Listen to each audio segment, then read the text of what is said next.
The juice is on the loose, so my plants can look like this and this instead of this and that because of these. Say I got a little slug problem going on here. With all the wood chips, the cardboard, the grass clippings, mulches everywhere. This is a slug paradise. I was gonna wait a while to make this video, but I see there's a lot of people out there having slug issues.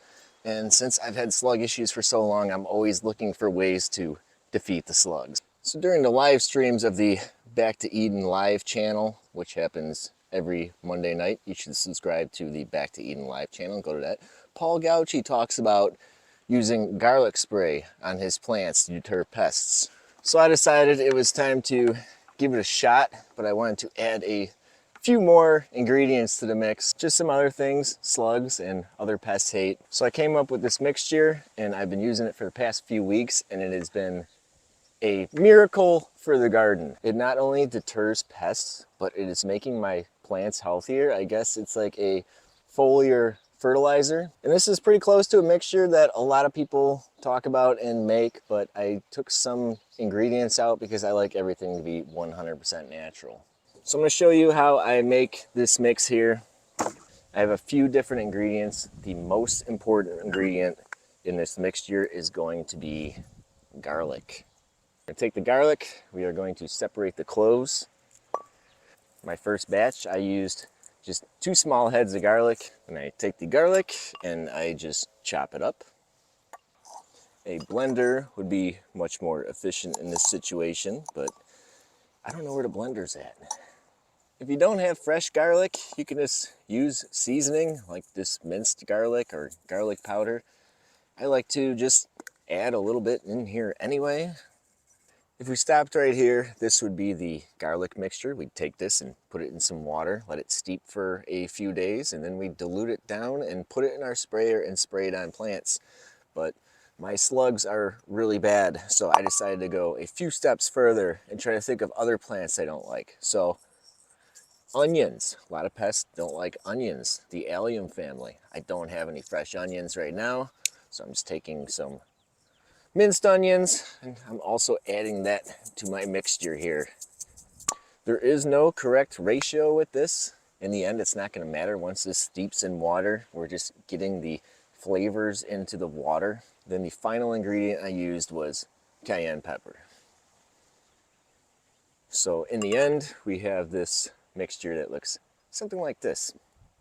And for this mix, I've been looking around the garden for stuff that I know the slugs won't eat. One of the things is sage. They were eating this a little bit last year, but this year they're not eating it. So I'm just going to go ahead and add a little more sage to my mixture. It does not hurt to add extra ingredients to here, as long as it's not something that the pests like. We're not trying to attract the pests. And while we're at it, let's throw a little spearmint in there for a little extra flavor.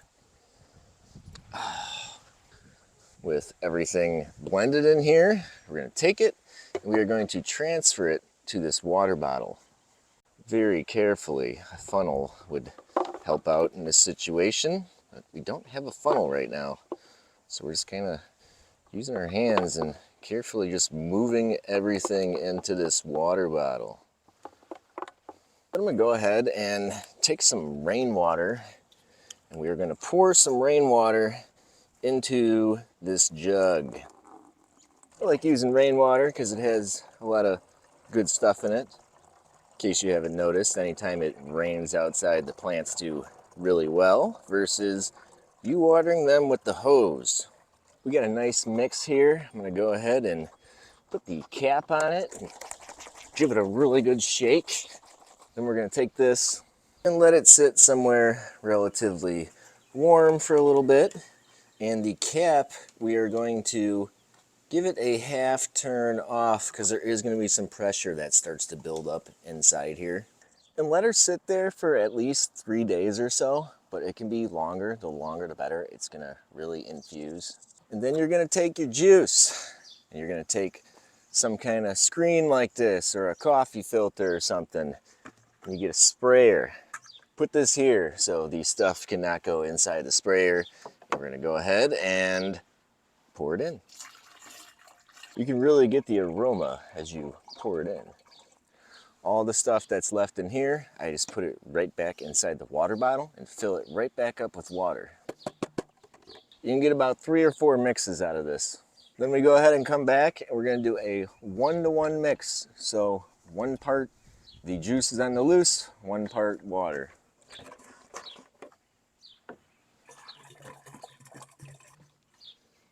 You don't have to be perfect with your mix. A good test is to give it a sniff. It's got kind of a garlic mixed with a dirty gym sock smell to it. And now she's ready. Now there's one ingredient that people usually add to this. Actually, there's 2. You can either add dish soap or some kind of oil like olive oil. I don't want to do that. I found this is very effective without those. Those are usually added on to help this liquid stick to the plants so the rain doesn't wash it away, but the rain's gonna wash it away. So the important thing with this is to reapply every time it rains. And with the sprayer, you'll be really surprised at how long it lasts. So, very simply, I got my sprayer. Here's a cabbage over here. You can see I missed a couple minutes and these slugs came in, but overall this cabbage looks pretty good. Just gonna go ahead and coat it on super thick on here. You can see down low where the slugs have been chowing down on that bottom leaf that is touching the ground. Probably a spot I don't spray. I also come through and I'll do the soil around it. I'll do any mulching off to the sides. We get a nice coat going here.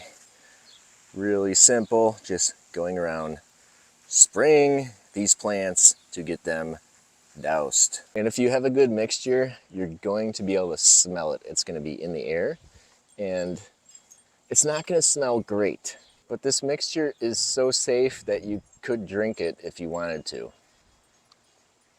I had these peppers out in a rainstorm a night ago and I sprayed them with this. You can see the slugs did not come and eat these peppers. These peppers, under normal circumstances in my garden, would have no leaves left on them just in one night with all the slugs I have.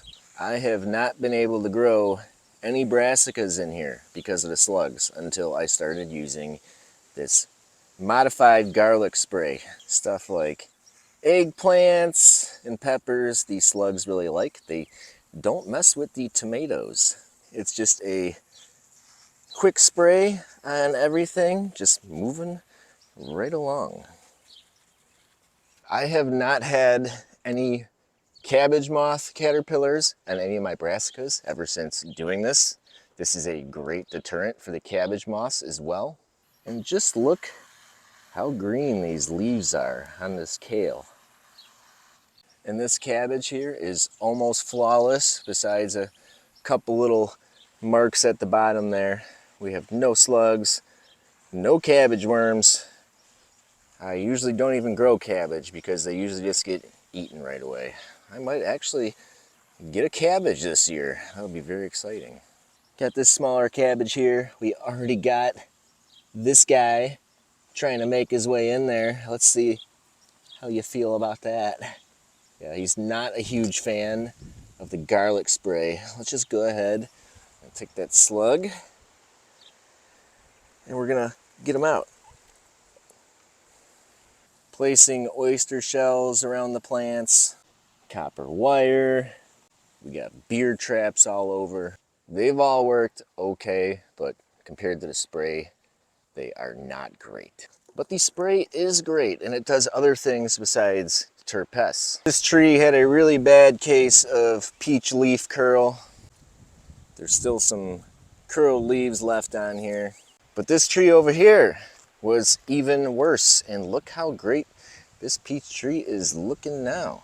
One of the cool things about garlic, it has antifungal properties. So when you're using a spray on your fruit trees and you have fungal issues, the garlic spray will help with that, and it also helps deter stuff like the aphids and the caterpillars and stuff and all that nasty stuff that wants to come here and eat your trees.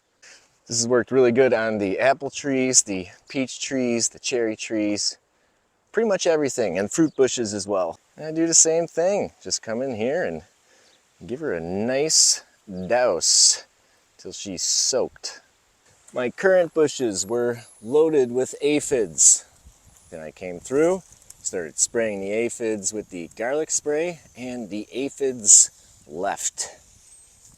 Lots of critters were coming in here to eat all my strawberries. I was coming through here, spraying the strawberry patch with this spray till the patch smelled like garlic, and it kept all the chipmunks out. Then I stopped spraying it, and now the chipmunks are back. So I'm gonna come through here right now. I'm gonna spray this so the chipmunks won't come back.